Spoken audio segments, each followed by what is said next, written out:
बन्या पीड़ितांका पई बड़ निष्पत्ति घर भांगिले सीधा 1,20,000 टंका। आज आरंभ है क्षति गणना। जानतु संपूर्ण खबर। नमस्कार, आपण देखुछंती ओडिया आद्य टीवी। बन्या परे राज्यर अवस्था दुर्दशापूर्ण होइतिबा बेले सरकार नेले बड़ पदक्षेप। राजस्व विपर्य परिचालना मंत्री सुरेश पुजारी प्रेस मीट रे कहिसंती आज क्षयक्षति आकलन आरंभ होइछि। राजस्व और कृषि विभाग मिसी काम करूछंती। प्राथमिक आकलन अनुसार 42 कोटी 80 लाख टंकार क्षति, 36 कोटी 98 लाख टंका जिला को पठा जाइछि। आउ 110 कोटी टंका शीघ्र जीव। क्षति आकलन सहित सहायता बंटन चलिबो। अन्य सहायता पशु पक्षी पाई 12 कोटी 88 लाख, रिलीफ सेंटर पाई 26 कोटी। घर क्षतिपूरण संपूर्ण भांगिले 1,20,000 टंका। पक्का आंशिक 6,500, कच्चा आंशिक 4,000, कुड़िया 8,000, गुहाल 3,000।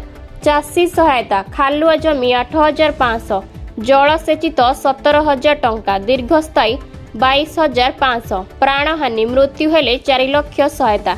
पशु क्षति गाई 37,500, बलद और महिषी 32,000, बाछुरी 20,000, छेली 4,000। स्थिति 22टी जिला प्रभावित, 85टी ब्लॉक, 15 सहर, 656 पंचायत, 1458 गांव प्रभावित। 8,63,000 रु अधिक लोक प्रभावित। 2.67 लाख लोक स्थानांतर।